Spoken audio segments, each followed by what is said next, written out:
અનાપલિંગ પુષ્કાની પુરાણાની પ્રત્યક્ષતે. મધ્વયમ એટલે કે મ ઉપરથી બે પુરાણ થયા, મત્સ્ય પુરાણ ને માર્કંડેય પુરાણ.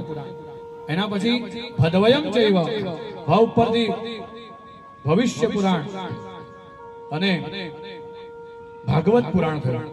મધ્વયમ ભદ્વયમ ચૈવ. બત્રયમ, બ આવ્યો એટલે બ્રહ્માંડ પુરાણ, બ્રહ્મ વૈવર્ત પુરાણ, બ્રહ્માંડ પુરાણ, બ્રહ્મ વૈવર્ત પુરાણ અને બ્રહ્મ પુરાણ. આ ત્રણ થયા.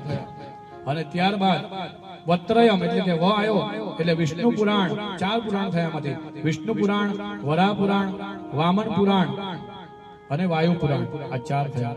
બત્રયમ વા ચતુષ્ટયમ. અનાપ, અ કેતા અગ્નિ પુરાણ, ન કેતા નારદ પુરાણ, પ કેતા પદ્મ પુરાણ, અનાપ લિંગ, લ એટલે લિંગ પુરાણ થયું. અનાપલિંગ કુષ્કાની, એમાં કુ આવ્યો એટલે કુર્મ પુરાણ થયું. અને સ્ક આવ્યો છે એટલે સ્ક કુષ્કાની એટલે સ્કંદ પુરાણ થયું. આવી રીતે 18 પુરાણોનું વર્ણન છે.